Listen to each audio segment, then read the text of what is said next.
அனைவருக்கும் வணக்கம். சற்று முன் கிடைத்த முக்கிய அறிவிப்பின்படி மாதம் ரூபாய் 1000 வாங்கக்கூடிய அனைத்து பெண்களுக்கும் தற்போது முக்கிய அறிவிப்பு. பல்வேறு புதிய மாற்றங்கள் அறிவிக்கப்பட்டனர். அதன்படி தமிழகத்தில் ஏப்ரல் மாதம் ரூபாய் 1000 எப்போது வழங்கப்படும், மீண்டும் வழங்கப்படுமா, வழங்கப்பட மாட்டாதா, இளமை இப்போ நம்ம பிரீஃபாக பார்க்கலாம். மறக்காம ஸ்கிப் பண்ணாம பாருங்க.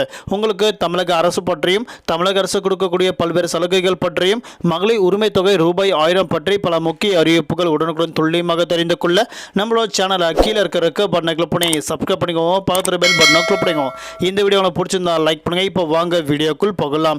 இப்போ ரீசெண்டா தமிழகத்தில் செப்டம்பர் மாதம் முதல் ரூபாய் 1000 தகுதியுள்ள பெண்களுக்கு வழங்கப்பட்டு வராங்க. குறிப்பாக தகுதியற்ற பெண்கள் மீண்டும் ரூபாய் 1000 பெற தகுதியானவர்களாக இருந்தால் கண்டிப்பாக அவர்களுக்கும் ரூபாய் 1000 கொடுக்கப்படும் அறிவிக்கப்பட்டனர். அதாவது தகுதியற்ற நபர்களாக அவர்கள் நிராகரிக்கப்பட்டால், அவர் தகுதியான நபர்கள் என கண்டறியப்பட்டால் மீண்டும் அவர்களுக்கு ரூபாய் 1000 கொடுக்கப்படும். மாதம் கூடுதலான பெண்களுக்கு ரூபாய் 1000 கொடுக்கப்பட்டு வராங்க. புதிய ரேஷன் அட்டை விண்ணப்பித்து பெற்ற நபர்கள் அவர்களும் ரூபாய் 1000 பெற்றுக்கொள்ள தகுதியான நபர்களாக இருந்தால் அவர்களுக்கும் ரூபாய் 1000 கொடுக்கப்படும். தற்போது தமிழக அரசு அறிவிக்கப்பட்டனர். இது ஒரு பக்கம் இருக்கோ, இன்னொரு பக்கம் தமிழகத்தில் இப்போ நம்மளுக்கு தமிழகத்தில் எலெக்ஷன் வந்துருக்கு. அதாவது தேர்தல் பிரச்சாரத்தின் போது பல்வேறு கட்சியினர் ரூபாய் 1000, ரூபாய் 1500, ரூபாய் 3000 அப்படின்னும் அவர்கள் தேர்தல் வாக்குறுதியாக கொடுக்கப்பட்டு வராங்க.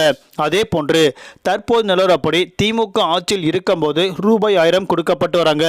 அதிமுக தரப்பினர் மீண்டும் ஆட்சிக்கு வந்தால் ரூபாய் 1000 நிறுத்தப்படுமா என கேள்விகள் எழுப்பப்பட்ட போது கண்டிப்பாக ரூபாய் 1000 நிறுத்தப்பட மாட்டாதென தற்போது அறிவிக்கப்பட்டனர். அதாவது தேர்தலுக்கு பின்னர் அதிமுக ஆட்சி கொண்டுவரப்பட்டால் மகளிர் உரிமை தொகை திட்டம் நிறுத்தப்படும் என தகவல் பரவி வந்துள்ளது.